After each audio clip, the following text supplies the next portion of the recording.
Je voulais vous dire merci beaucoup d'être ici ce soir. Et d'abord, un très grand merci à Selma Guessous de l'Espace de la Diversité et à la magnifique équipe de la librairie Zone Libre qui nous accueille ce soir. Merci Mireille, merci Christophe, merci tout le monde. Donc je m'appelle Yara et je suis là aujourd'hui avec des gens formidables qui voulaient absolument être là même quand ils ne sont pas là.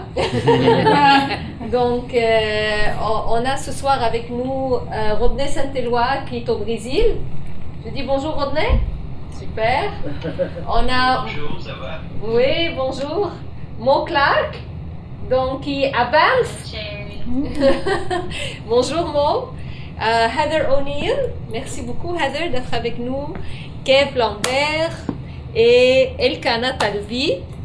Et il nous manque de ce beau groupe, il nous manque Gabriel Robichaud. Donc, mais je suis très contente Victoria. Hein? Victoria. Et Victoria, absolument. Donc, Victoria qui est en Australie, Victoria Hunt. Donc, il nous manque deux de la belle équipe des rendez-vous littéraires en Palestine. Il y a 2 ans. Kevin? Ben oui, Kev est là, Rodney. Tu le vois? T'avais pas vu? Il est gêné. Ah oui. Et donc, il y a 2 ans, quasiment exactement, parce que il y a dans un mois, dans un mois à peu près, il y a 2 ans, on est tous partis à une aventure extraordinaire qui s'appelait les rendez-vous littéraires en Palestine. Et c'était organisé par l'Espace de la Diversité. Et c'était une idée folle de moi que je nourris depuis très très très longtemps parce que j'ai toujours rêvé d'amener en fait mes amis, mes collègues, mes pairs, artistes québécois, auteurs en Palestine. Et je ne savais pas que ça allait se réaliser, mais ça s'est réalisé. J'ai trouvé des gens aussi fous que moi, heureusement, qui sont partis avec moi. Et voilà, c'est ce groupe extraordinaire. Et nous sommes partis pour 2 semaines en Palestine en mai 2023. On ne savait pas à l'époque que carrément 4 mois plus tard, il y aurait le 7 octobre. Donc, c'est devenu un peu pour nous quasiment un moment miracle, peut-être. Et qui a pris, en tout cas pour moi personnellement, encore plus de sens. Déjà, ce qu'il avait, il a pris beaucoup plus de sens. Donc, on voulait peut-être partager avec vous aujourd'hui un petit peu nos expériences et nos souvenirs et peut-être simplement partager la parole sur la Palestine. Celle que nous avons connue, dont nous rêvons aussi, parce que j'aimerais bien qu'on se projette toujours vers l'avenir. Et la manière qu'on a en fait imaginé ça, c'était vraiment un cercle de parole. Donc on va pas trop monopoliser la parole, on va peut-être chacun prendre quelques minutes pour partager, puis j'aimerais bien après, sentez-vous à l'aise, imaginez un cercle de parole, on va passer le bâton imaginaire. Et si vous avez des questions, des réflexions, ouvrir vraiment la conversation.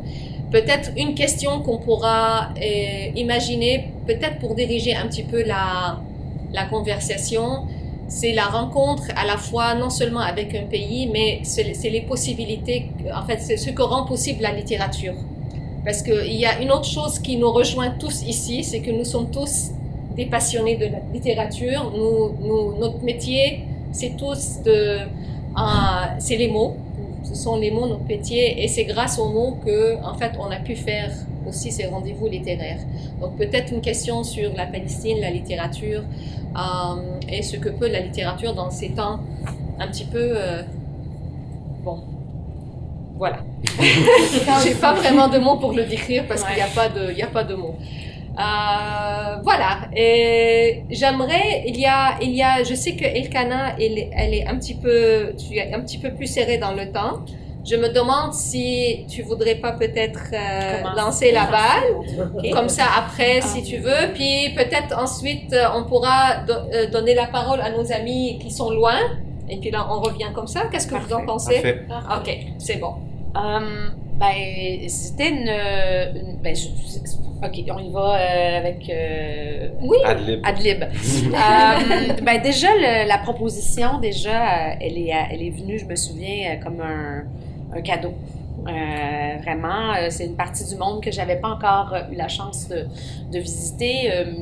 Ma relation avec les pays arabes est réduite beaucoup à la Tunisie par affiliation familiale, ce qui fait qu'en général, quand je peux me rendre dans ces coins-là, c'est définitivement par là que je passe.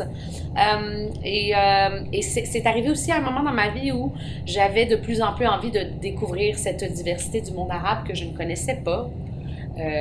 Parce que, bon, mon lien et la Tunisie, c'est la famille, c'est des lieux communs aussi, c'est des endroits en tout cas des discussions ou des rencontres avec des gens avec qui j'ai déjà des affinités, soit familiales ou culturelles dans le pays. Et donc, pour moi, ça a été une chance inouïe de me dire, bon, ben parfait, on y va, on est entouré de gens de lettres avec... des parcours complètement différents. Et puis, Yara, en qui j'ai confiance aveugle, chapeautait ce projet-là et je me suis dit, mon Dieu, allons-y. Puis, je mentirais si je disais que j'avais pas derrière la tête aussi le fait que je me disais, c'est assez... explosif, pour utiliser le bon mot, cette région du monde, que si je peux y aller dans ce contexte-là, ben, je pense que c'est la meilleure façon de mettre le pied pour la première fois. Mon intention était de pouvoir avoir des liens là-bas pour après ça aller peut-être en Jordanie, au Liban, retourner en Palestine. Donc, et c'est comme ça qu'on a plongé dans ce projet. J'avais je le dis dans toute honnêteté, j'avais des préjugés dans la mesure où tout ce qu'on reçoit de la Palestine, c'est souvent des informations négatives, c'est quand il y a des bombes, quand il y a de la guerre. Donc, dans mon imaginaire à moi, c'est un lieu dévasté quand même assez, puis où il fallait y aller avec prudence. Surtout, même ma famille tunisienne était comme « Ah, attention, on a lu dans les nouvelles ». Donc, cette crainte-là d'aller quelque part où il me semble être constamment présent comme étant quelque chose de dangereux. Et c'est une des affaires, moi, qui m'a le plus troublée quand je suis arrivée, c'est de voir cette richesse culturelle, littéraire, humaine et de me dire, mon Dieu, on ne reçoit que les mauvaises nouvelles, on ne reçoit que les mauvaises histoires, on ne reçoit que les drames. Alors que, et puis c'est un peu dommage parce que là, la situation est ce qu'elle est en ce moment-là, mais à l'époque, il y avait un truc où je me disais, mais cette humanisation passe par toute la beauté qu'il y a dans ces rencontres, dans ce pays. Et je me suis trouvée un peu à m'en vouloir d'avoir pris tout ce temps-là avant de découvrir ce territoire, mais aussi de voir aussi la violence qui vient avec ça. On est arrivé là-bas, on était quand même dans des villes, on dit chrétiennes, donc ça pouvait aller, mais cette espèce de façon cette schizophrénie identitaire qu'on doit vivre quand on est là-bas, alors que nous, on était là que pour une semaine et que les gens là-bas vivaient de façon constante. Et malgré tout, d'être là puis de rencontrer des gens qui ont juste envie de partager cette histoire-là, cette culture, cette littérature. Fait que ça a été confrontant humainement, bouleversant aussi. Mais surtout, la première chose après le départ, ça a été une envie de revenir. On a à Ramallah, surtout à Ramallah, parce que, pas que les autres villes, on les a pas aimées, mais à Ramallah, il y avait quelque chose de la Palestine. T'sais, à Ramallah, j'ai fait, mon Dieu, c'est là que bat le cœur de ce territoire-là. Culturellement, le centre Mahmoud Darwish, là, j'étais là, OK, on va faire des résidences là, on va faire des... Il y avait quelque chose dans cette ville qui m'a jusqu'à l'hôtel où on était reçus par les gens qui venaient d'ouvrir leur hôtel. Tout m'a interpellée à un point immense. Je me suis sentie un peu aussi comme à la maison. Et pour moi, là, de tout ça, c'est cette ouverture-là où j'ai fait, ah mon Dieu, il faut que je continue à creuser ce désir de cette littérature, de ces écrits qui, ma foi, est pas assez présente. Souvent, on va parler de la littérature arabe. Comme on est toujours dans un gros melting pot là, identitaire. Puis là, j'étais comme, ah non, c'est ça, je veux vraiment m'imprégner de ça plus.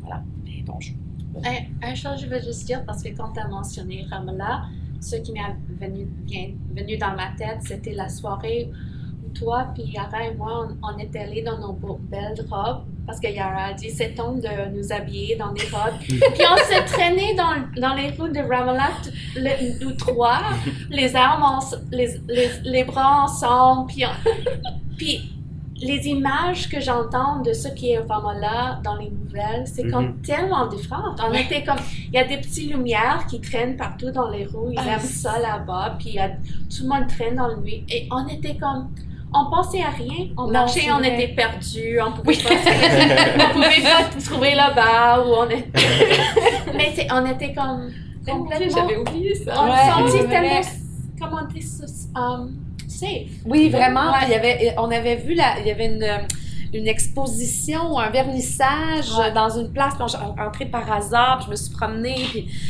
il y avait un band qui jouait, puis j'étais comme, oh mon Dieu, je vais revenir ici. Là, j'étais avide d'informations pour savoir qui étaient ces artistes-là. Mais oui, il y avait une sécurité incroyable. Ouais. Ah, c'est vrai. Oh, merci, ça, j'avais complètement. C'est vrai, oui, parce que j'avais dit, là, à Ramallah, c'est la métropole, hein, donc là, on s'habille bien. On était dans des jupes courtes, avec nos cheveux tout puis maquillés. On était toute seule dans les rues, sur les lumières de Ramallah. Oh mon Dieu, merci pour ça. Ah, bon, qui est-ce qui, après cette belle entrée en matière, Mo, est-ce que tu as envie de partager avec nous? Oui. Je vais juste commencer à m'introduire où je me trouve en ce moment. Je suis dans la traité 7 en Alberta, dans la belle territoire des montagnes, de plusieurs nations ici, et la rivière Bow qui coule dès les glaciers qui nous entourent. Et il y a en ce moment un processus de rematriation de bisons qui est tellement important pour toutes les nations ici et pour la Terre.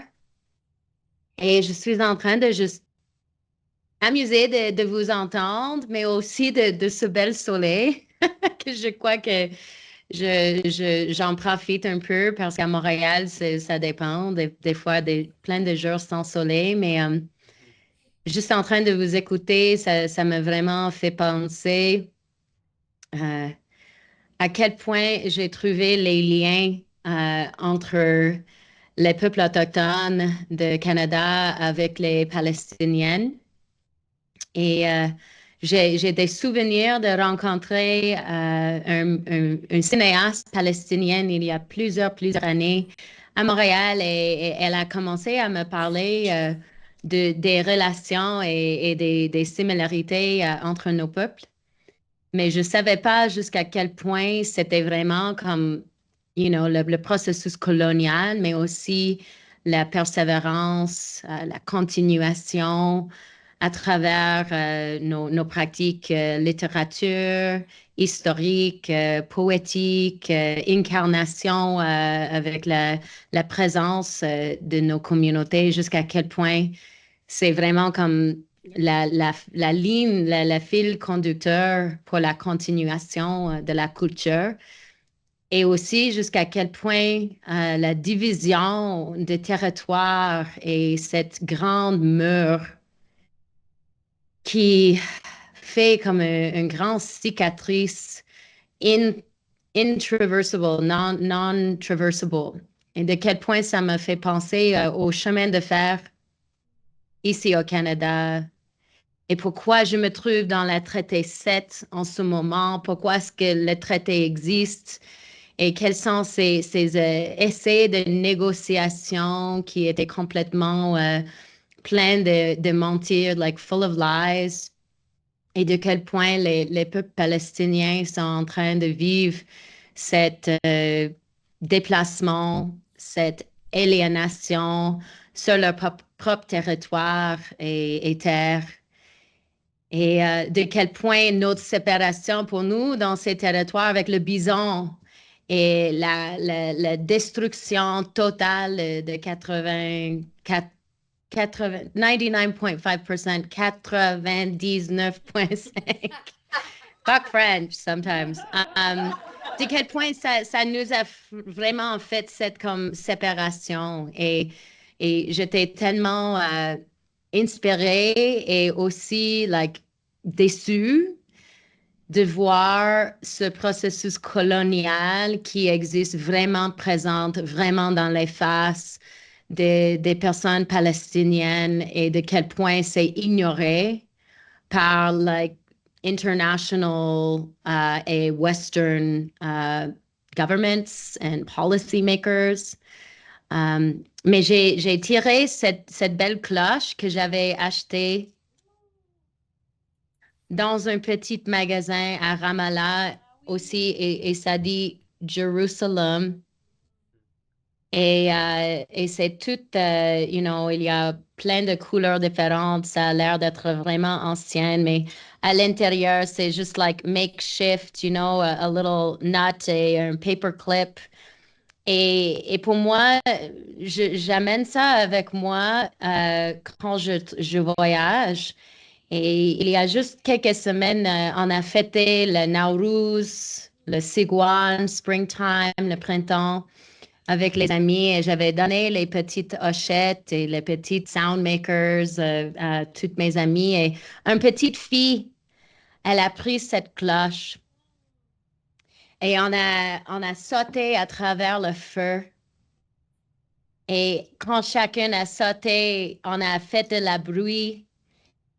Et c'était vraiment, pour moi, c'était juste un moment symbolique que cette petite fille, elle a assez de liberté, assez de souveraineté, assez de capacité de faire le bruit, de chanter ses chansons, d'utiliser ce cloche. Mais à la même temps, je crois que ça ouvre la porte pour tout ce qu'on a appris, tout ce qu'on a écouté, on a mangé, on a vu, les ateliers des anciens carpentiers dans les rues de Bethlehem avec toute cette belle, sawdust all over their faces et juste de quel point le peuple continue à vraiment résister, mais à résister à travers l'art, à travers l'histoire. Et ces sortes de paroles qu'on a eu la chance de nous mettre dedans, c'était vraiment les belles moments de rencontre, d'échange et de vraiment voir c'est quoi les parallèles entre nous et comment est-ce que j'apporte aussi un peu la flamme, un peu l'esprit des peuples palestiniens avec moi en chaque moment maintenant de ma vie. Je suis tellement comme I can't be separate from them anymore.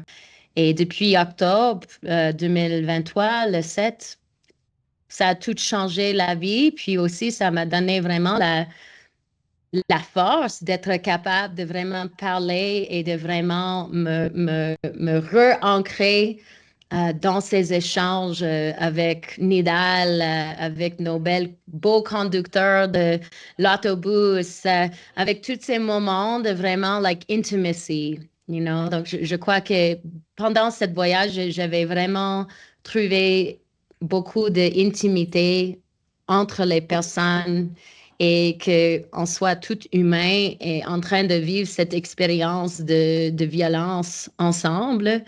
Mais à quel point ça continue vraiment, like, it's so close to the bone in Palestine. Mais pour moi, c'était aussi important de discuter et de confirmer un peu, de valider d'une perspective de ce que nous avons vécu comme peuple autochtone à travers Canada et que notre processus de colonisation, ça a commencé il y a comme 200, 300 et pour Palestine, c'est plus récente. Et donc, c'est comme la trajectoire coloniale, c'est vraiment parallèle. Mais maintenant, on a plus d'accès à voir qu'est-ce qui se passe. Donc, on ne peut pas être aveugle, on ne peut pas être sourd de qu'est-ce qui se passe là-bas. Et je peux continuer, mais je vais laisser, je vais laisser la chance aux autres. Mais aussi, je devrais dire que j'avais écrit une pièce juste après mon retour, c'était avant le 7 octobre, avec une amie qui vient d'Israël, avec une amie juif, et c'était une improvisation avec 3 autres femmes. Et c'était vraiment pour moi comme une dédicace aux Palestines et comment briser les mœurs dans l'esprit et les mœurs de vrai. Et cette pièce a continué it continued to grow over time, as all the updates were coming through. Et j'avais fait un spectacle au Centre Banff en décembre de cette pièce avec les changements et j'avais utilisé cette pièce au Quebec Writers Federation pour un potential prix pour le spoken word. Et je n'étais pas certain s'ils vont accepter, puis ça a gagné le prix. Donc, pour moi, c'est comme si on pourrait vraiment utiliser nos mots et nos pouvoirs comme artistes. Je trouve qu'on a assez de pouvoir même que le système veut que nous pensons qu'il n'y a pas de pouvoir. Avec le Griffin Poetry Prize, we took out Scotiabank. Donc, je me disais, it's given me a lot of strength and it's helped me to continue to be able to share what those experiences were through poetry and through the ways that I walk in the world, and for that to be recognized within the framing of our Canadian context right now and in Quebec is huge. Merci beaucoup. Merci Mo pour ce témoignage. Et Rodney? Allô? Oui. Oui, je suis Rodney Saint-Éloi et je suis très gêné de pouvoir vous parler. Gêné parce que je suis au Brésil, à Salvador de Bahia. Et je suis gêné parce que je suis face à la mer et avec des privilèges qui sont incompréhensibles parce quand on parle de Palestine et je suis un Haïtien. Donc, comme je suis un Haïtien, donc les privilèges ne m'appartiennent pas. Et les privilèges, c'est sûrement pour les autres. C'est pas pour moi parce que je suis de l'autre côté de l'histoire. Et je commencerai par dire que je suis gêné, d'autant plus qu'il y a un mois, j'étais à Kigali, au Rwanda, 30 ans après le génocide, où j'ai rencontré des gens qui ont vécu un génocide, mais vraiment un véritable génocide. Et puis on parle d'une terre, la Palestine génocidée, et un génocide que vous et moi, nous acceptons. Nous sommes impuissants, nous acceptons, et nous continuons à vivre, et nous acceptons nous-mêmes, c'est inacceptable. Donc, c'est un privilège inouï d'avoir été en Palestine et parce que justement, en tant qu'Haïtien, la Palestine, c'est un pays, je dirais, un pays voisin de nos cœurs, pas voisin géographiquement, mais un pays où on se sent solidaire parce qu'il y a une souffrance qui ressemble à la souffrance haïtienne. Parce qu'il y a une souffrance qui fait de nous ce que nous sommes, et c'est cette souffrance qui a trituré mon être, c'est cette souffrance qui a fait de moi ce que je suis. Et à chaque phrase que j'écris, donc, je pense qu'il y a là-dedans une part de la Palestine.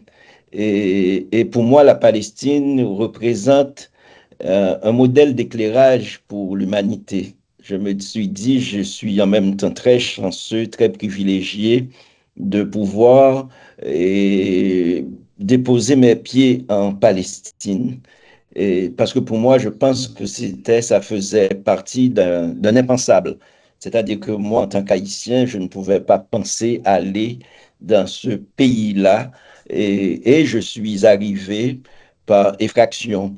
Et ça m'a fait beaucoup penser parce que je travaille beaucoup sur le colonial, parce que je suis né par l'aliénation coloniale, par l'esclavage, par tout ce par toutes les oppressions qui ont été produites sur un peuple qu'on appelle Haïti. Donc, je travaille sur le colonial et le décolonial, et je pense que la Palestine, et quand je dis modèle d'éclairage, la Palestine, je ne sais pas comment je peux penser le monde, que je peux repenser ma relation au monde sans la Palestine, sans l'Afrique, sans tous ces génocides qui nous menacent, qui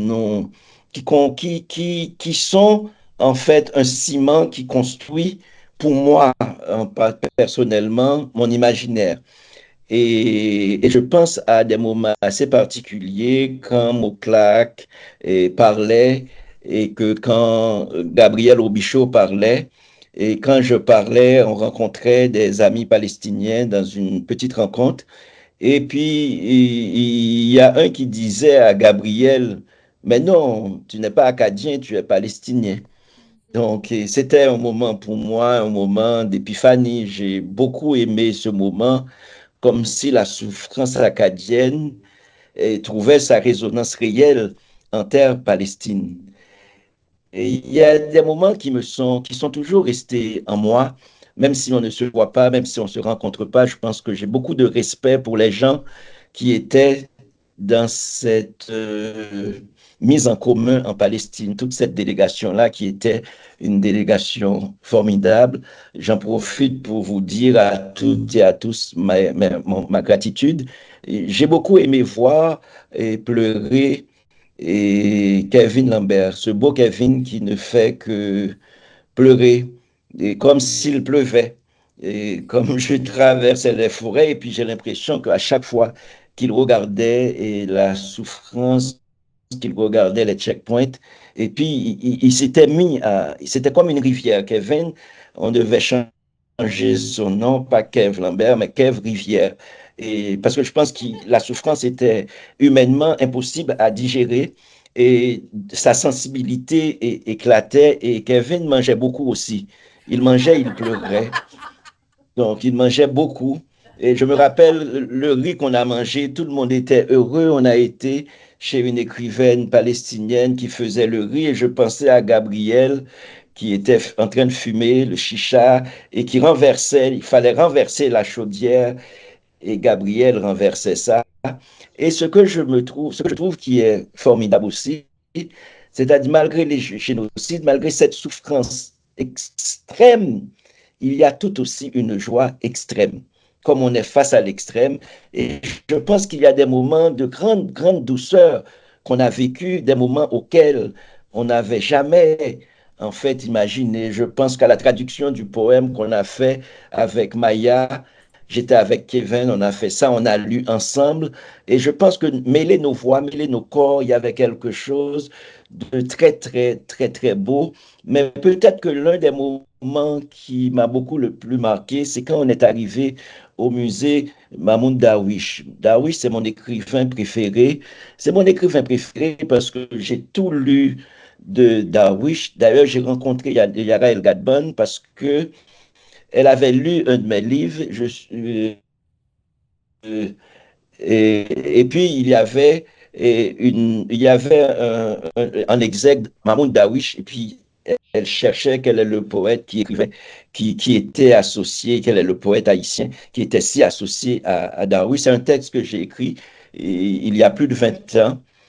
Et donc, j'étais très, très content. Et Mahmoud Darwish disait, aucun peuple n'est plus petit que son poème. Mais je me rappelle ce cercle qu'on a fait devant le musée Darwish et que tout le monde disait avec respect et gratitude. On lisait le poème de Darwish. En ce moment-là, je ne pleurais pas comme Kevin, mais je pleurais en ce moment-là parce que c'était un moment pour moi où on n'était ni nègre, ni blanc, ni jaune, ni rouge.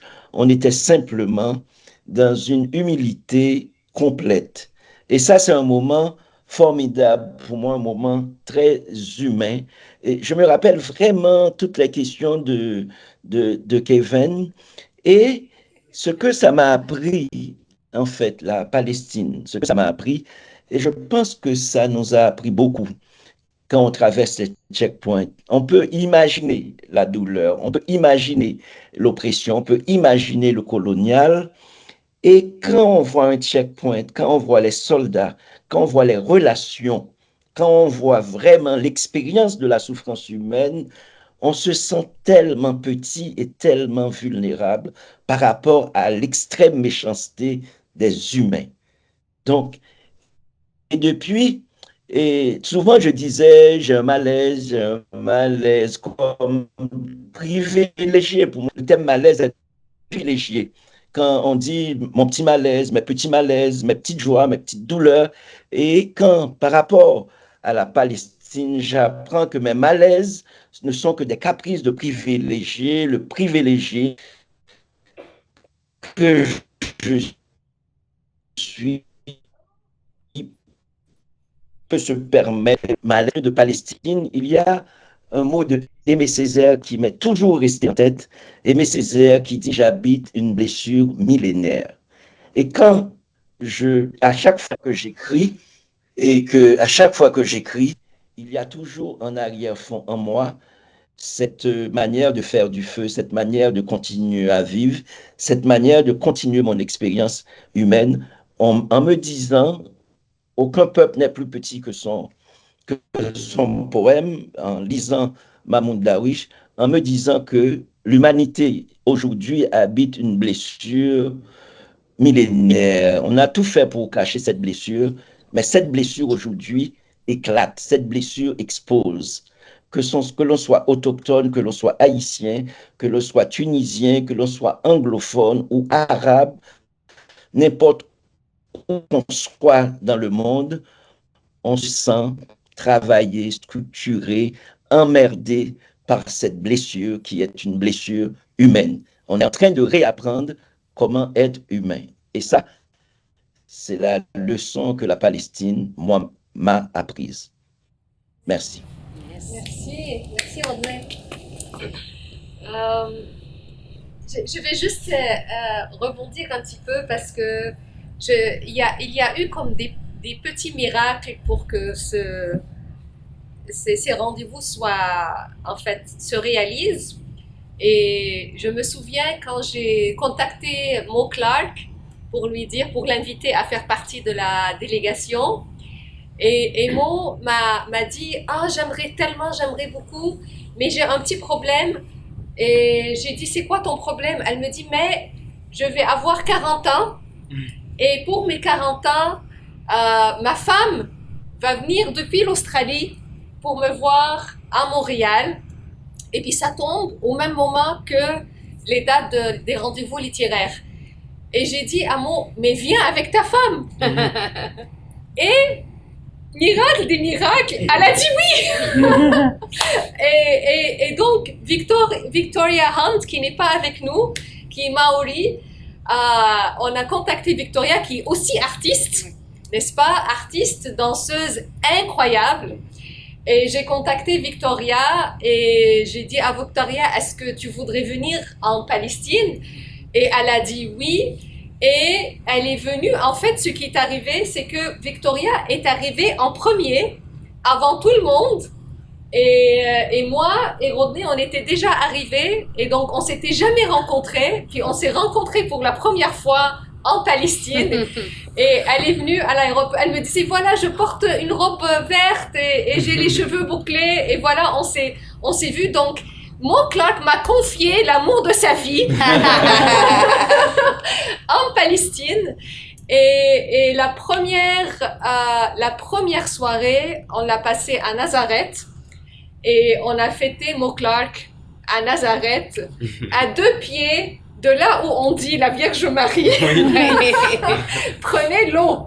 Donc Voilà. depuis, elle prenait la On a fontaine. fêté notre divine enfant. On a fêté notre divine enfant.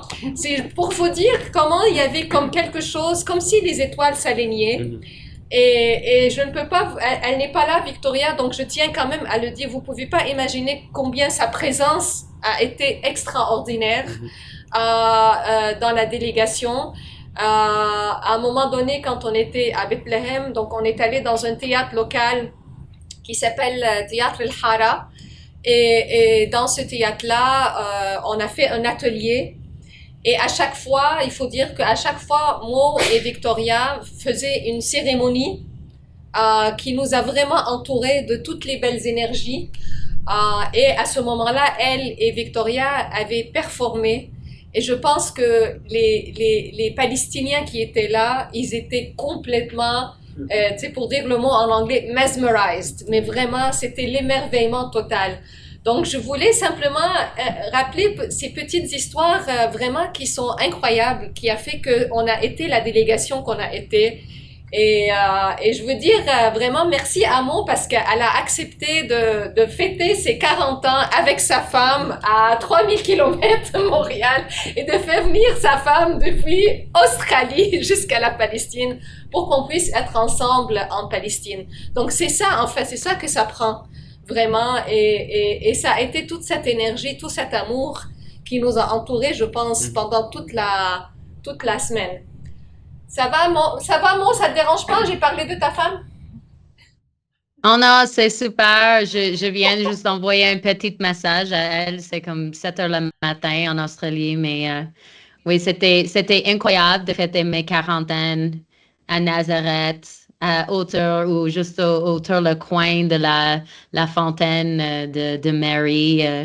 Et tout le bœuf, tous les repas palestiniens, je n'ai jamais goûté. Oh my gosh, toutes les cultures du monde veut dire que leur nourriture soit la meilleure. Mais je trouve tellement, dans mon cœur, que les Palestiniens sachent comment cuire. Wow. J'ai même mangé le pain et je suis sans gluten.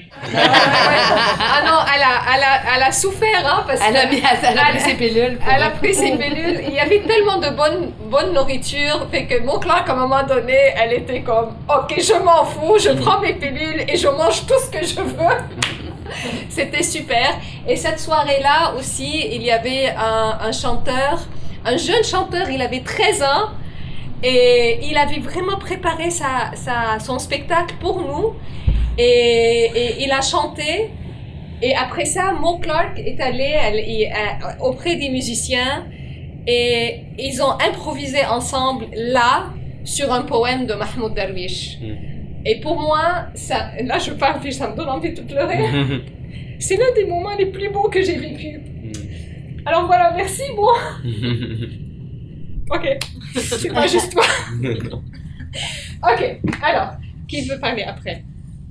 Heather? Ok, mais une chose qui m'a vraiment touchée, qui m'a vraiment changée quand j'étais en Palestine, c'était le fait qu'on est allé voir qu'il y avait un musée de Mahmoud Darwish. Puis là, j'ai lu une affaire sur la mur qui expliquait l'histoire et tout ça. Puis vous avez dit qu'à un moment, j'avais lu ça dans un autre livre aussi, qu'à un moment, dans les années 60, 1960, il y avait un avancement de l'idée que Palestine n'existe pas, qu'il n'y avait pas cette culture-là. Puis là, Mahmoud Darwish et ses amis ont commencé d'écrire des poèmes. Puis ils ont fait comme un cercle des écrivaines. Puis ils disaient, si le Palestine n'existe pas, comment on a des poèmes? Et l'idée qu'une culture peut exister, peut assertir qu'il existe à propos à des poèmes, à la littérature, ça m'a vraiment touchée et m'a changé la façon dont je pensais que oui, c'était un exemple où la littérature peut vraiment sauver toute une culture pour exister. Tout ce que tu peux faire à la Palestine maintenant, ça ne va pas le détruire parce qu'on a les poèmes de Mahmoud Darwish et des autres. Donc, le pays va toujours exister dans ces poèmes-là.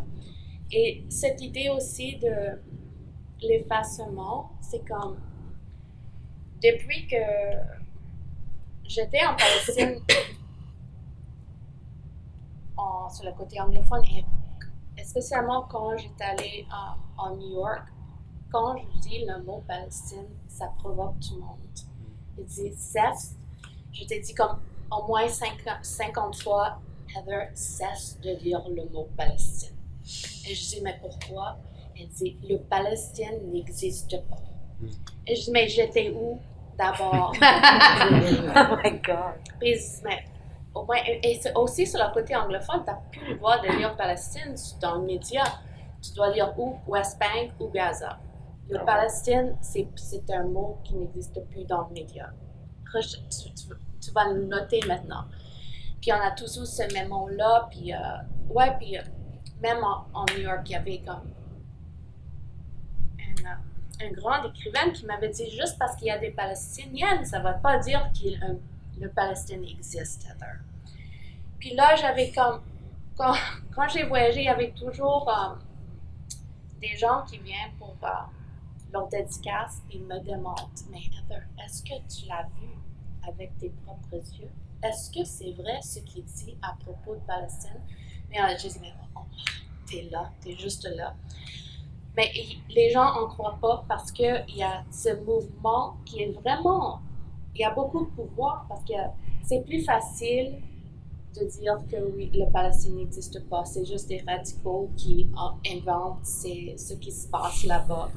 Et je dis non, j'ai vu le checkpoint, non, j'ai vu la Grande Mur. Et quelqu'un m'avait dit, est-ce que tu penses que les Israéliennes sont au courant? Et ça c'est des gens intelligents avec qui j'ai travaillé, c'est pas juste ça.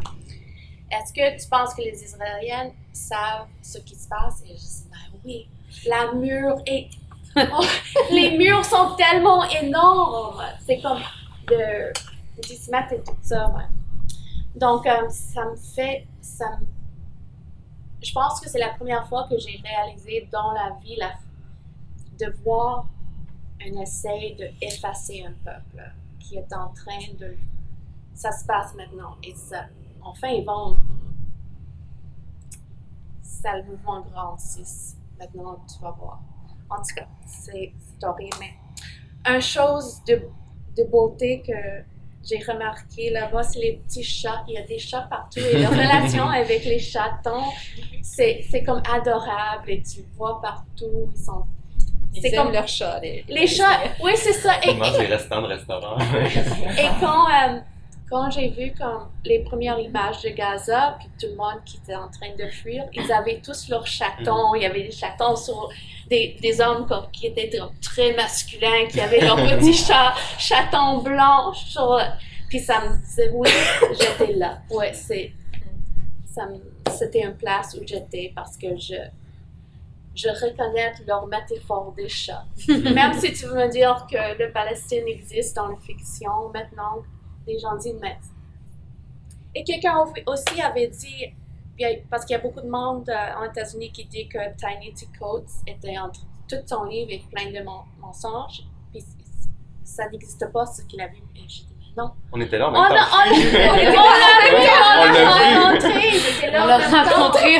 Et j'ai lu son livre et je l'ai vu avec mes propres yeux. Puis et ils m'ont dit, mais tu peux pas parler de Palestine et dire des affaires comme ça. Et j'ai dit, mais si je n'étais pas allée en Palestine, peut-être je pouvais me taire, mais si tu me demandes des questions, je peux pas mentir. J'étais là.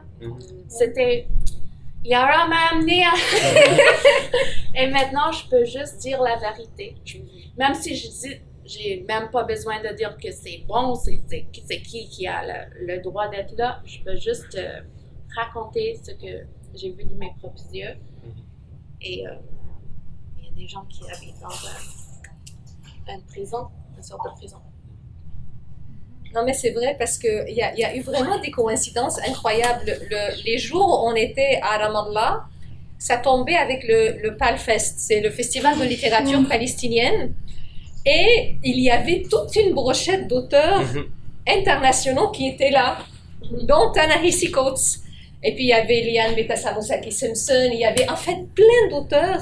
Et c'est drôle, ils ont vécu avec nous, c'est comme si la même expérience, parce que tous ces gens-là qui étaient là au même moment que nous, 4 mois plus tard, ils prennent la parole. Et Ta-Nehisi Coates, vraiment, il s'est beaucoup mis devant pour dénoncer. Et effectivement, il était là et on était là. Puis on était allés l'écouter en plus. Donc c'était, je ne sais pas, il y avait quelque chose en ce moment-là. Il faut dire que ça tombait aussi qu'il y a 2 ans, c'était le 75e anniversaire de la Nakba. Donc ce qu'on appelle la catastrophe.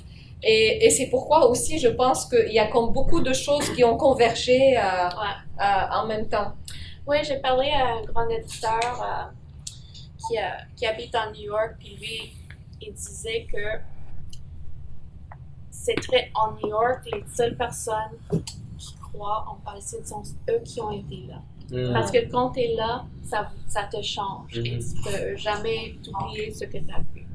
Tu peux jamais accepter cette idée que la Palestine, les gens, les écrivains ou les Palestiniens est en train de inventer une histoire pour justifier les attaques sur les Israéliens qui sont tous innocents. C'est vraiment, quand tu es là, ça vous change toute ton idée. Parce que même avec parce qu'on raconte des histoires de joie, après avoir rencontré tous les enfants dans les rues, tu peux pas accepter cette histoire d'haine, que tout le monde que même les petits enfants sont des membres de Hamas. Je voulais juste vous dire que Elkana devait quitter parce qu'elle doit aller à une pièce de théâtre. Donc, elle nous avait avertis. On était au courant, oui. On était au courant. Et moi, je dois quand même je me rappelle d'une chose. Il y a eu un moment où on a fait une rencontre avec des auteurs. Et puis chacun devait se présenter. Et puis les auteurs se présentaient, les auteurs palestiniens se présentaient aussi. Et c'est là où Gabriel Robichaud, il a raconté en fait l'histoire des Acadiens.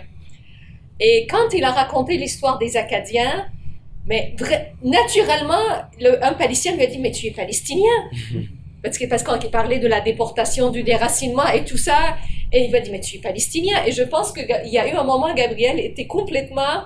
et puis à un moment donné, il n'arrêtait pas quand il expliquait l'Acadie, il n'arrêtait pas de dire « Voilà, l'Acadie se situe à 1000 kilomètres ou quelque chose comme ça, à 1000 km de Montréal. » Et à un moment donné, il y a un Palestinien qui lui a dit « Mais pourquoi tu te situes toujours par rapport à Montréal? Parle simplement de l'Acadie. » Donc, il y a eu des moments comme ça. Et ensuite, Heather s'est présentée. Et Heather, je pense que tu avais commencé par une espèce de phrase choc. Tu disais « Je suis une criminelle » ou « Je suis quelque chose comme ça. » Elle a commencé comme ça. « Je suis une criminelle. » Et là, tu voyais, tout le monde était comme ça. Puis il y avait un écrivain qui est aussi anthropologue. Je pense qu'il est tombé amoureux de toi. Il était fasciné parce que Heather expliquait en fait tout son parcours et son parcours de vie et la vie de ses parents et tout ce qui l'a amené en fait à l'écriture. Mais ça, j'oublierai jamais ça. Comment? Parce que tu sais, tout le monde essaye d'être très correct, très straight. Puis là, Heather est venue, elle a complètement brisé la glace en disant « Je suis une criminelle. » C'était super. Tu veux ajouter quelque chose? Non, on peut passer à Kev. OK. Alors Kev, mon cher. OK. Ben, c'était un voyage vraiment mémorable. Là, moi, je dirais que j'y repense à peu près tous les jours depuis qu'on est allé, là, surtout avec ce qui s'est passé après ça, 4 mois plus tard, comme tu le disais. Ce qui était extraordinaire aussi, l'immense privilège qu'on a eu, c'est d'avoir un cours d'histoire, de géographie, de culture, mais par des artistes, des intellectuels, des universitaires, des gens de théâtre, des poètes. Fait que ça donne, il y a un supplément d'âme, je dirais, à la découverte et à l'apprentissage, parce que c'était aussi ça passait par l'expérience personnelle de ces gens-là qui nous présentaient les lieux, qui nous présentaient l'histoire. Ça passait par leur langue aussi, la beauté de leur point de vue, de leur regard d'artiste ou d'intellectuel. Puis comme tout le monde le dit, il y a vraiment des choses qui s'apprennent juste, j'ai l'impression, ou qui se comprennent juste en les voyant, puis en les vivant. Puis vous en avez nommé plusieurs, donc je veux pas nécessairement, qui m'ont marqué aussi, là, donc je veux pas nécessairement les redire, mais moi j'ajouterais aussi les colonies. En territoire palestinien, en Cisjordanie, les colonies illégales.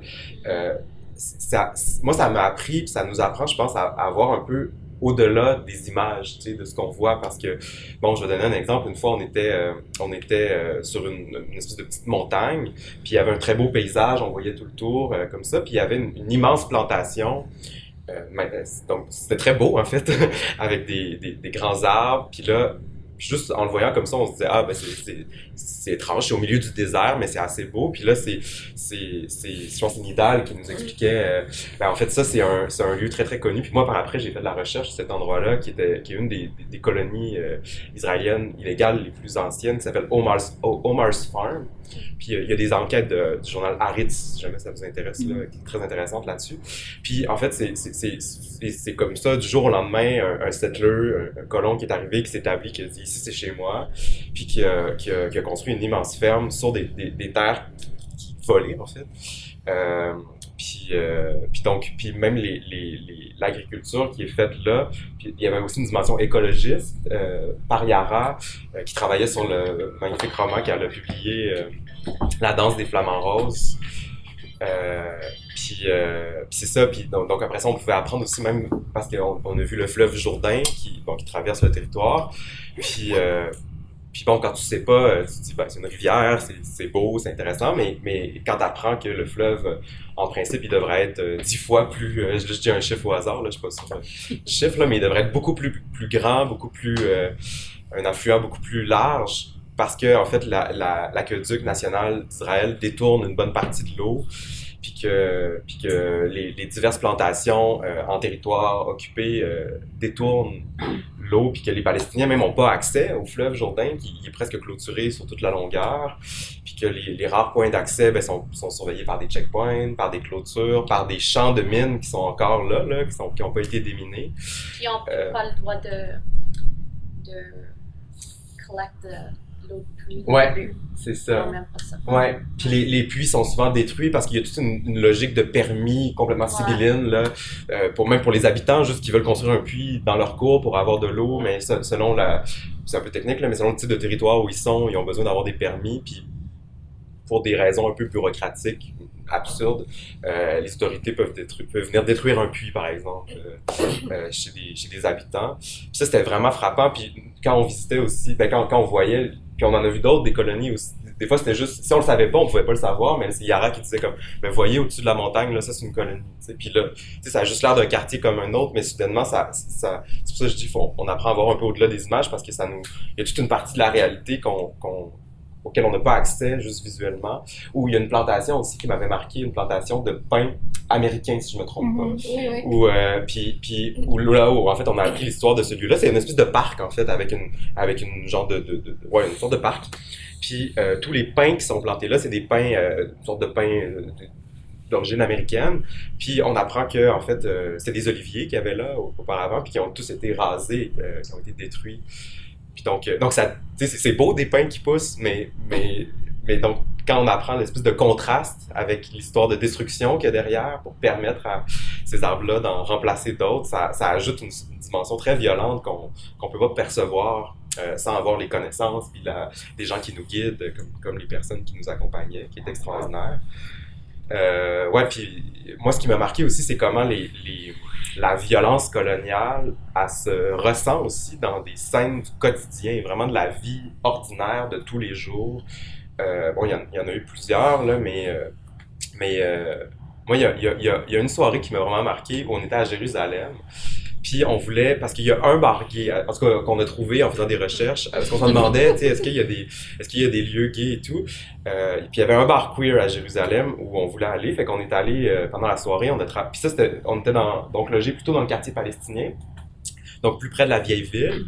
Puis donc pour se rendre, c'était peut-être, je sais pas, 1 ou 2 kilomètres de marche, puis donc on traversait, là on voyait vraiment aussi la gentrification qui est liée à la colonisation, c'est-à-dire que des quartiers, on passait d'un quartier très populaire, beaucoup plus vieux, ancien et tout, à un quartier où là c'est des boutiques Louis Vuitton, ou très touristique aussi. Donc il y a aussi toute cette violence-là du tourisme, du capitalisme aussi qui est lié à la colonisation. Puis donc là on arrive dans le bar queer, puis ça c'était assez intéressant parce que c'est un des seuls endroits où il y avait vraiment, je dirais, une coprésence ou une cohabitation d'Israéliens et de Palestiniens, tu sais, minorisés pour différentes raisons. Puis même dans cet endroit-là, par la musique qui jouait, il y avait une forme de... On sentait le pouvoir colonial malgré tout parce que la musique qui jouait, c'était beaucoup des chants, la musique israélienne qui ressemble à un peu de l'euro-techno, euro-techno, je sais pas comment ça s'appelle, Europa.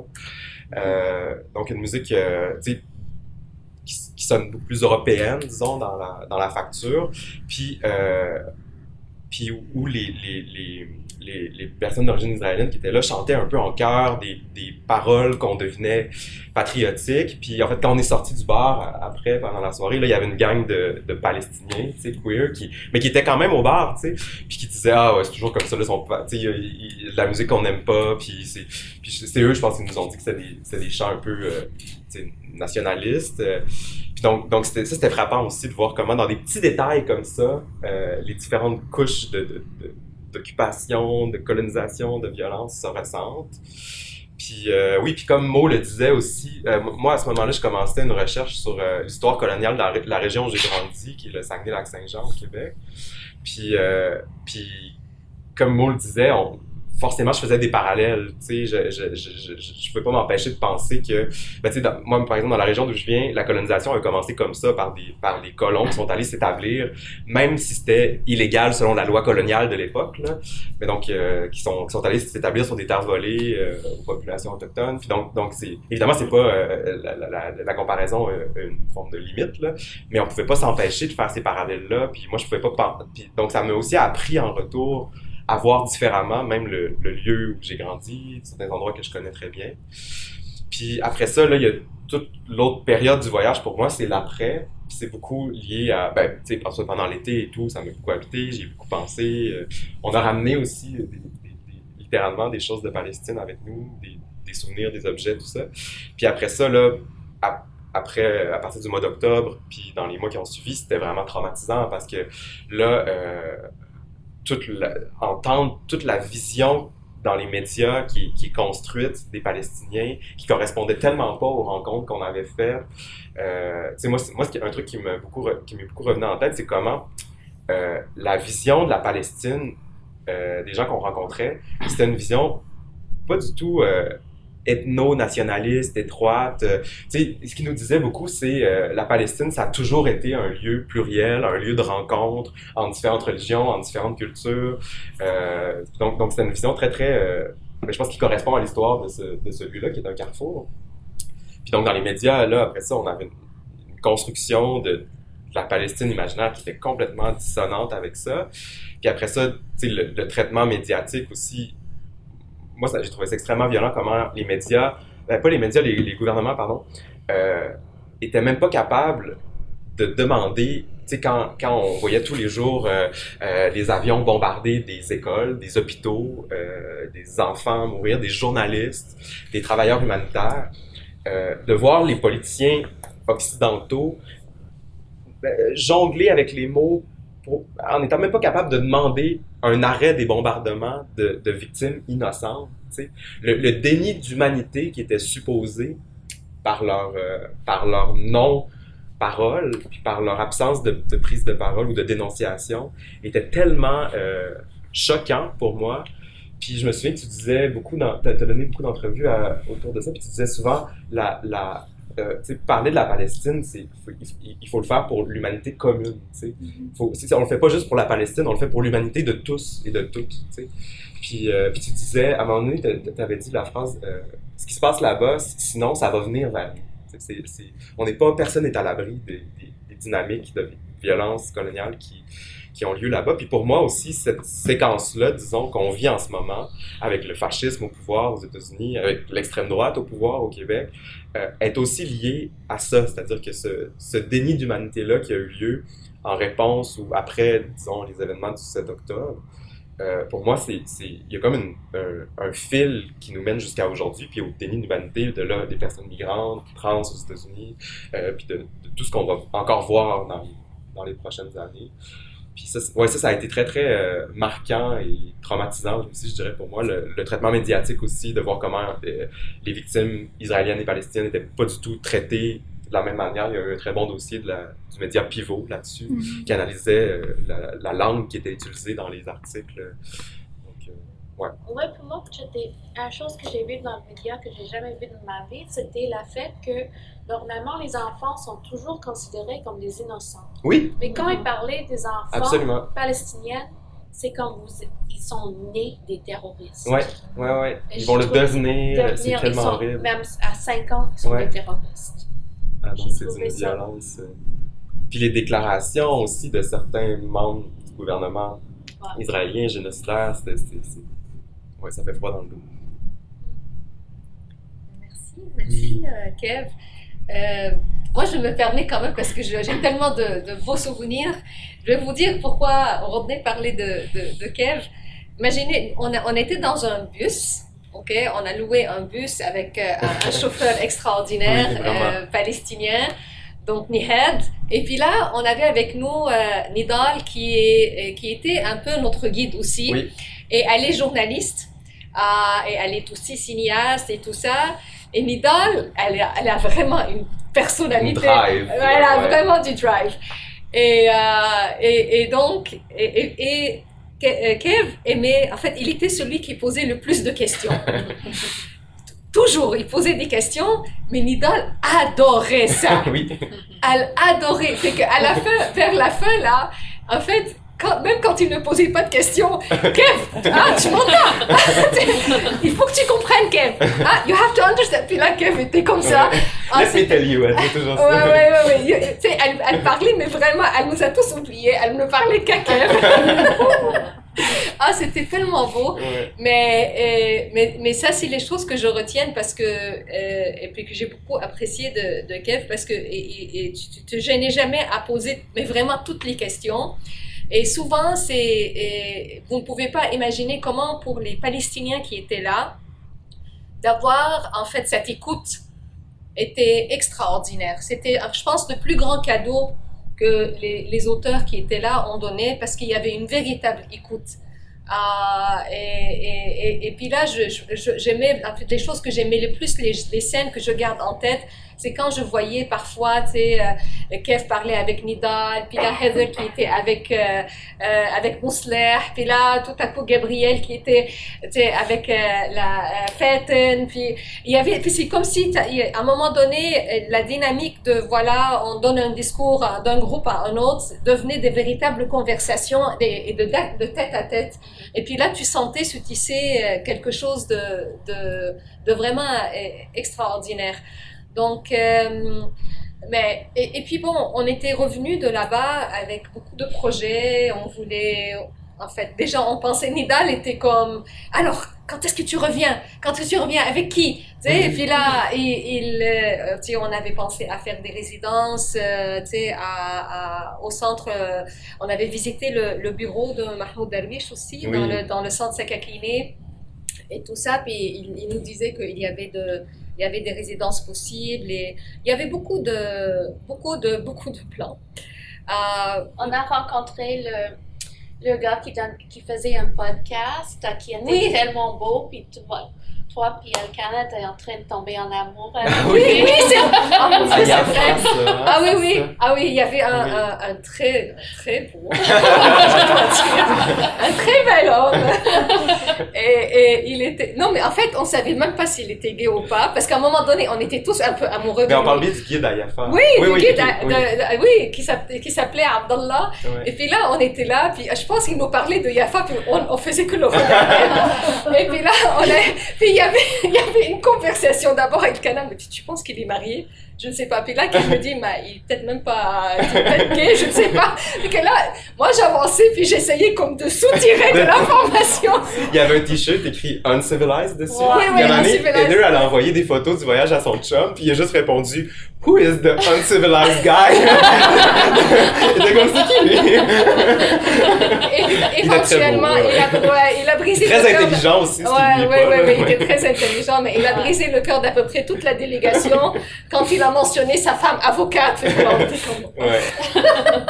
Mais voilà. Mais ça, c'était on n'a pas parlé, mais Jaffa, c'était vraiment intéressant aussi Ouais. parce que on visitait tout le quartier. Tu sais, c'était vraiment la métropole palestinienne, super, internationale, avec les cinémas, avec tout ça. Tu sais, fait que c'était vraiment intéressant d'apprendre une histoire, tu sais, qu'il y a eu cette Palestine-là aussi, avec des cinémas, avec des clubs chics, où il y avait comme un peu la bourgeoisie, si on veut. Oui, puis il nous montrait tous les buildings de Art Deco, puis Oui. un petit peu de la Renaissance ottomane. Et... Sur l'architecture, c'était fascinant, Ouais, vraiment. Ouais. c'était parce qu'il faut savoir que Jaffa maintenant, en fait, Tel Aviv s'est construite en fait sur les ruines de Jaffa, mais il reste le vieux quartier de Jaffa est encore là. Et qu'est-ce que Israël a fait? Ils ont transformé le vieux Jaffa en une espèce de musée. Et ils empêchent en fait les gens de vivre là. Il faut que tu sois artiste pour que tu puisses vivre là. Et puis en fait, quand tu entres là, en fait, il y a rien, il y a que des galeries d'art, mais il n'y a pas de vie. Et puis c'est vraiment, moi, ça m'avait beaucoup frappé parce que voilà comment on peut récupérer l'art et vraiment en faire une entreprise coloniale. Mais ce qui est bien, c'est qu'il reste quand même les gens de Jaffa, parce qu'on peut jamais faire disparaître les gens. Et il reste quand même tout le reste de Jaffa qui existe et qui est surplombé par Tel Aviv. Et Abdallah nous avait dit, écoutez, je sais tous les touristes veulent aller dans le vieux Jaffa, le musée, galerie et tout ça, mais ça c'est pas le vrai Jaffa, je vais vous amener là où les gens vivent. Et c'est là où il nous a fait vraiment tout un tour à pied de la ville de Jaffa. Juste pour vous donner une idée, on a été à peu près partout, vraiment en Palestine, sauf évidemment, sauf Gaza, parce qu'on n'a pas le droit d'aller à Gaza. Et puis il y avait deux endroits où on n'a pas été. On n'a pas été à Hébron. Ça, c'était juste une question de temps, parce que en fait, on n'était pas là assez longtemps pour aller à Hébron. Et puis l'autre, on n'est pas allé à Jenin, parce que déjà à Jenin, ça a commencé à être un peu... C'était un peu plus difficile. Puis là, on voit maintenant que en fait, ils sont en train de détruire Jenin aussi. Mais donc, on a fait vraiment toutes les villes. On a fait... Rodney est venu un jour avant. Il a fait Haïfa. Puis on est allé visiter l'appartement de Mahmoud Darwish à Haïfa. Puis il a pris une photo au balcon de Mahmoud Darwish, dont il est très fier. Et puis, on est allé ensuite à Nazareth. Tout le monde est arrivé. Ensuite, on est allé à Nazareth. On a fait Jaffa. Après ça, on a traversé le mur. Et puis là, on est allé du côté de Jérusalem, Ramallah, Bethléem, Jéricho, puis on a fini à la mer Morte. Donc, c'était le tour que nous avions fait. Et ça nous a donné quand même une belle idée, je pense, de tout le pays. En fait, et c'est différent aussi, parce que c'est un petit pays, mais il y a une grande biodiversité aussi, même parce que la mer Morte puis Ramallah, ça n'a rien à voir. C'est des climats même différents. Oui, c'est des climats complètement différents. Puis moi j'ai poursuivi le voyage aussi en lisant ton livre, parce que là, c'était vraiment intéressant, parce que dans la danse des flamants roses, c'était comme si là, j'avais accès à un peu... Qu'est-ce que tu voyais, toi, pendant qu'on était là? Oui, parce que je leur ai dit, là, la mer Morte, c'est vraiment complètement self-interested. Puis je l'avais dit, c'est pour mon roman, ça je nous vous amène tous aussi. avec moi à la mer Morte. Ouais. Parce que je suis en train de travailler là-dessus. Ouais. Puis moi, un de mes plus beaux souvenirs aussi du voyage, c'est quand... parce que, tu sais, on roulait quand même entre les villes, il y avait des déplacements, puis à un moment donné, il y a une chanson que tu nous chantais, qui était vraiment belle, puis j'ai fait une vidéo, même, puis je le regarde souvent, où c'est juste Yara qui chante. Bint al-Shalabiya. Une chanson très traditionnelle et on était... Ça nous berçait, c'était comme la voix de Yara nous accompagnait aussi avec toutes les émotions qu'on vivait, avec toute la beauté puis la douleur qu'on rencontrait. Tu sais, il y avait cette voix-là qui nous berçait. C'est un peuple qui est plein de beauté. Oui. En fait, c'est intéressant parce que avant je parlais de la beauté de ce gars-là. et tu penses que c'est un peu comme Shallow, mais en fait, ça, c'est un grand j'ai entendu ça de toute ma vie. C'est quelque chose, un préjugé contre les Palestiniennes qu'en Israël et les Israéliennes disent toujours que les Palestiniennes sont laides. C'est un peuple laid. Ils s'habillent de façon poche, ils n'ont pas de dents. C'est comme... Et là, tu rentres en Palestine, puis c'est un peuple qui est vraiment. Mais c'est tous comme là. Avec une grande beauté, avec toute la fierté. C'est incroyable de les rencontrer. Il y a une largeur d'espoir et d'esprit. Ils t'accueillent, ils te forcent à manger. Et si tu t'assois n'importe quelle place en Palestine, quelqu'un vient avec une assiette. Faut manger plus. On a beaucoup mangé, effectivement. C'est très bien. Est-ce que nos amis qui sont dans l'écran veulent ajouter un petit quelque chose avant qu'on laisse ça à notre cher public? Mo ou Rodney, vous voulez ajouter un petit quelque chose? Vous nous entendez? Peut-être que j'aimerais qu'on fasse un petit point sur ce que aujourd'hui ça représente pour nous cette mémoire qui est une mémoire. On a beaucoup parlé de joie, mais c'est aussi une mémoire très très douloureuse dans le temps présent. Ce que nous on fait de ce voyage, ce que moi en tant qu'éditeur de Mémoire d'Encrier, je fais de ce voyage d'abord, c'est que en fait, je ne suis pas en train de devenir un militant palestinien. Je suis simplement en train de me rappeler que je suis un être humain et j'essaie de créer un en commun. C'est pourquoi à Mémoire d'Encrier, on a décidé, par exemple, de publier un livre qui s'appelle Gaza écrit Gaza et qu'avec des jeunes de Gaza, il y a beaucoup de gens ici qui ont participé à la traduction des textes des écrivains de Gaza. Je pense que c'est le moment pour moi-même, en tant qu'éditeur de Mémoire d'Encrier, de faire cause commune, de dire qu'il y a une humanité, je pense, à préserver. Ce qui arrive à Gaza et n'arrive pas simplement aux Palestiniens. Ça nous humilie tous, ça nous humilie toutes. C'est-à-dire que ça enlève de nous une part de notre humanité. Et c'est pourquoi on va publier aussi un poète palestinien et on va vraiment être en soutien à des humains qui sont en danger d'extinction.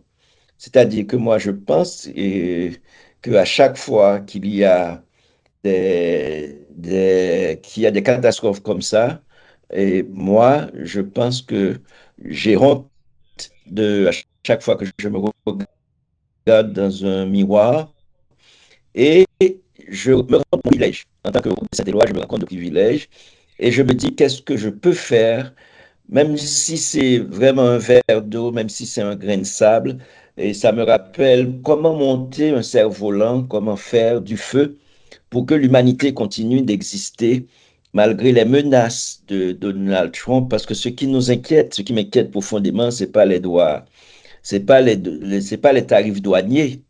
Ce qui se passe de plus difficile, c'est que nos rêves sont piétinés. C'est comment vivre avec nos rêves, c'est comment vivre avec nos utopies.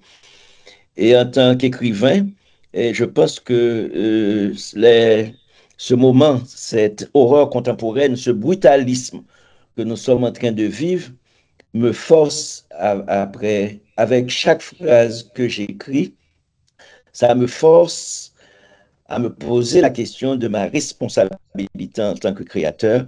Qu'est-ce que ça veut dire pour moi écrire aujourd'hui dans un monde qui se défait? Quelle est ma responsabilité? Et je pense que sur la question éthique, sur la question politique et sur la question de mon humanité comme être humain dans des communautés humaines, ce voyage en Palestine et cette discussion reste pour moi quelque chose de fondamental. Et j'aimerais dire à tout le monde merci.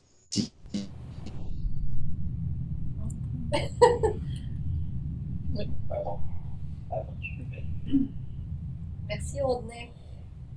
Mo, tu veux ajouter un petit quelque chose, un dernier mot? En, en langue cri, en Nehiawewen, on dit tapwe.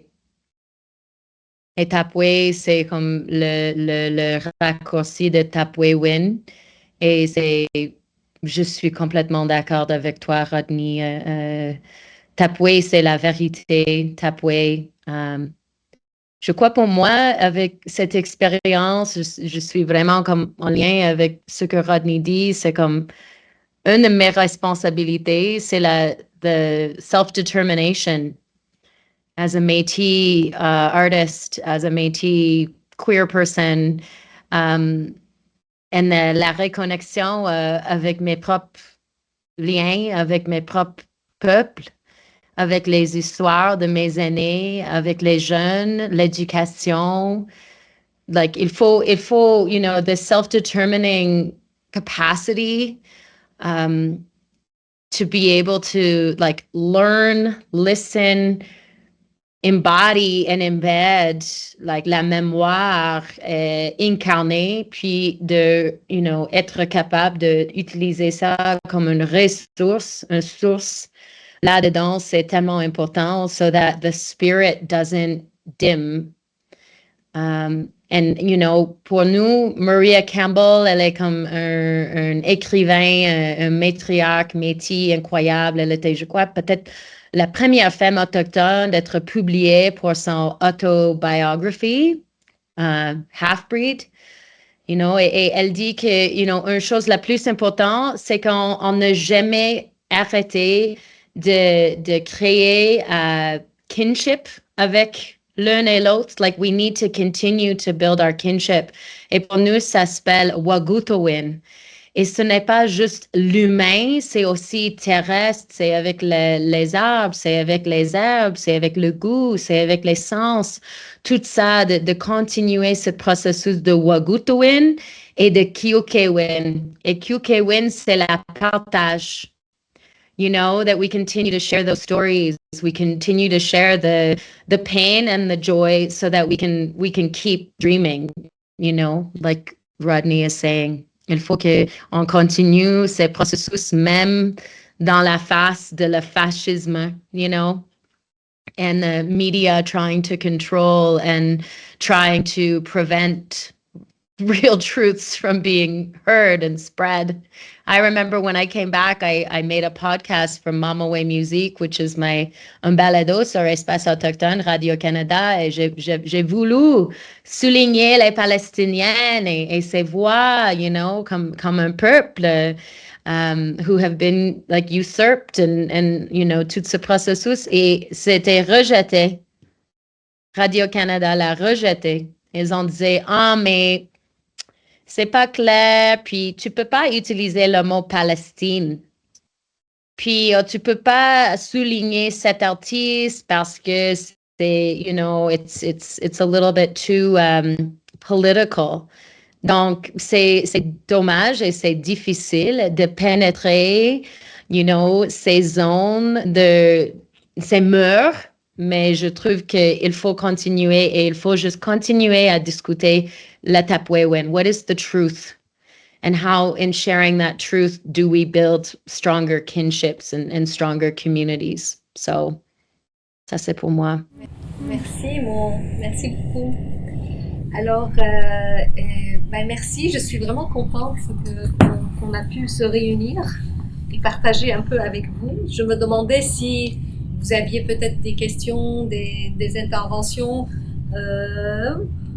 On a un peu dépassé le temps, mais peut-être on peut se donner une dizaine de minutes si vous avez envie de partager quelque chose avec nous. À votre tour, comme on dit.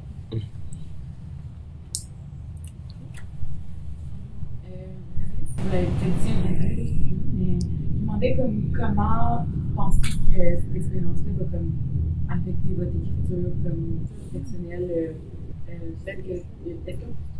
Oui. Tu parles autour de ton partenaire et tout, mais je me demandais est-ce que vous pensez que ça va vous permettre d'avoir une nouvelle vision sur vos personnages, sur votre vie, de quelle façon vous pensez que ça va affecter? Ben, Yara, t'as pas beaucoup parlé. Ah non, j'ai beaucoup parlé. Non. Ouais, j'ai poursuivi toutes vos paroles. C'est bon, vas-y. Ben, je peux dire un peu comme Maud disait que la censure est réelle. Là. Moi aussi, ça m'est arrivé en France. Je voulais faire une intervention en racontant des scènes du voyage en Palestine, puis on m'a empêché de le faire, là, vraiment, littéralement. Fait que je pense que justement parce qu'il y a une censure, on doit le faire, tu sais, encore plus.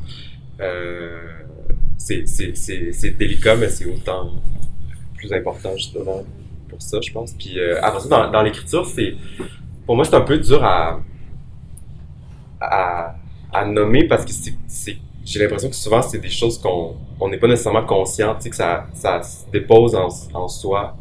Des apprentissages, des connaissances se déposent en nous, puis après ça, ils vont se manifester à un autre moment. Tu sais, dans l'écriture plus, en tout cas, je parle pour moi là, de fiction, mais je sais qu'en tout cas, dans ma pensée, c'est quelque chose que je peux plus enlever, tu sais, qui fait partie maintenant de ma compréhension du monde, puis de ma compréhension aussi du processus colonial, tu sais, c'est-à-dire que j'ai beaucoup appris, puis c'est aussi, bon, c'est sur la littérature, mais ça m'a aussi permis d'approcher des textes palestiniens de Darwish, mais aussi j'ai de Saïd, tu sais, que j'avais jamais lu avant le voyage, puis que j'ai acheté là-bas, donc j'ai le livre que j'ai acheté à Jérusalem, puis c'est ça, au contact de cette pensée-là, moi, j'apprends beaucoup aussi à comment on peut élaborer une pensée qui est anti-post-décoloniale. Je sais pas si ça répond à ta question. Oui. Je peux réagir à quelque chose que Lara a dit tout à l'heure, parce que moi, j'ai jamais été géographiquement en Palestine, mais j'ai l'impression d'avoir été plusieurs fois. Et tu disais comment les gens, quand ils parlent de en fait, la Palestine continuera d'exister tant et aussi longtemps qu'il y aura des Palestiniens et Palestiniennes. Et j'ai l'impression que de vivre dans une colonisation aussi violente, d'un génocide continu depuis près d'un siècle, il y a cette urgence de tout le temps raconter la Palestine. Chaque personne, on dirait qu'elle a comme ce devoir de représenter ce qu'est la Palestine. Puis moi, j'ai beaucoup d'amis palestiniens, palestiniennes, que j'ai rencontrés en Tunisie, que j'ai rencontrés ici, puis qui m'ont nourri, qui m'ont... des livres aussi qui m'ont montré ce qu'était la Palestine à ces différents niveaux-là et à travers différentes formes artistiques, à travers le culinaire aussi, parce qu'on ne doit pas oublier que ce qu'Israël fait, c'est vraiment comme de l'extractivisme jusqu'au bout, même dans le vol des recettes et de cette tradition culinaire et de tout ce qui est présenté comme culture palestinienne. Fait que ça, je résonne beaucoup avec ça. Puis en vous entendant parler, puis la question de la censure, il y a quelque chose quand même de fascinant dans le fait qu'il y a autant d'acharnement et autant de violence de par le monde, surtout le monde occidental, vis-à-vis d'un petit pays, d'un petit peuple. Et s'il y a quelque chose que ça doit vraiment nous mettre en face en ce moment, c'est à quel point la Palestine est dangereuse pour le monde tel qu'on le connaît aujourd'hui, parce qu'elle démasque la laideur de ce monde. Tous ces pays-là, tous ces États-nations qui se sont construits sur des monstruosités qu'ils ont perpétrées dans différents territoires, sans démasquer en ce moment, parce que la Palestine nous montre à quel point c'est pas des États de droit. Et puis la violence, elle est en Palestine géographiquement, mais elle est vis-à-vis de tous les Palestiniens, Palestiniennes, les pro-Palestiniens et Palestiniennes dans les différents territoires. Quand on regarde ce qui se passe au Canada, quand on regarde ce qui se passe en France, quand on regarde ce qui se passe aux États-Unis, en fait, j'ai l'impression que c'est même plus une question d'être pro ou palestinien, c'est un peu notre boussole à l'échelle de toute notre humanité que aujourd'hui d'être derrière la cause palestinienne, parce que si les Palestiniens se libèrent, nous on est capable collectivement de se libérer de ces jours-là. En tout cas, merci pour les témoignages, parce que je trouve que cette prise de conscience, elle devrait vraiment nous habiter quotidiennement en ce moment. Merci. Oui, c'est vraiment beau et intéressant ce que tu dis. Puis moi, je suis convaincu que ça fait partie aussi de pourquoi les dirigeants canadiens, mettons, québécois, ont pas dit « bombardez pas des hôpitaux », c'est tellement basique comme droit humain. Pourquoi ils l'ont pas dit? C'est que, obliquement, reconnaître qu'il y a une colonisation, puis une occupation, puis une dépossession, obliquement, reconnaître la ça leur colonisation parlerait ici. d'ici, c'est ça. Tout à fait. Ça les forcerait à parler, même indirectement, de la réalité ici. Puis ce que le gouvernement, tu sais, en tout cas, québécois a fait, c'est ouvrir un bureau en Israël dans les 2 semaines qui ont suivi. Là. Tu sais, c'est assez frappant quand même. Et ça nous forcerait aussi parce qu'on vient tous veut pas de ces bateaux-là qui sont venus il y a des centaines d'années. Mhm. Dans un certain sens, c'est pas juste comme du high talk, mais c'est aussi comme Oui, Ça nous implique en tout le tant que monde. personne, ouais, c'est ça. absolument. Tu sais, le Saguenay Saint-Jean aussi vient de là, donc tu sais, c'est comme- Mm. oui, il y a la cause du francophone, mais il y a aussi le fait qu'on a notre part à jouer aussi, je veux pas, puis je trouve que des fois la nuance est très détournée, c'est pas un mot là, mais c'est très effacé, je trouve. Mhm. Oui, absolument. Je sais pas s'il y a d'autres noms avant, j'ai déjà parlé. Bon. Mais je me demandais aussi, comme, quand on est quelqu'un de politisé, puis quand on voit quelqu'un comme qui réfléchit beaucoup, comme qui s'implique en politique, peu importe, comment vous faites pour garder cette flamme-là de militantisme, que ce soit à travers votre art ou comme à travers votre vie personnelle? Puis comme comment vous faites pour aussi ne pas vous épuiser dans cette lutte-là, dans cet apprentissage, comme parce que c'est quand même un combat constant de tu sais, d'être je sais pas si c'est un bon mot, mais beau, genre t'es comme éveillé socialement, puis de réfléchir à beaucoup d'enjeux sociaux, géopolitiques et tout. Fait que je me demandais comment vous faites pour composer avec ça, puis sans vous épuiser, mais en même temps en restant informé, puis en protégeant aussi votre paix, puis que votre cercle, votre famille. Mais c'est peut-être une question un peu large. En tout cas, mais je sais pas si c'est clair. Oui, Ok. c'est... Bon, tout le monde me regarde. Écoute, c'est pas facile. Et il y a des moments d'épuisement, il y a des moments de désespoir et de colère. Heureusement, en fait, dans mon cas, je pense que c'est dans le cas aussi de Heather, et Kev, et Mo et tout le monde, on a quand même une chance inouïe, c'est qu'on a un outil qu'on peut utiliser, ce sont les mots. Moi, je ne sais pas qu'est-ce que j'aurais pu faire si j'avais pas accès à ça.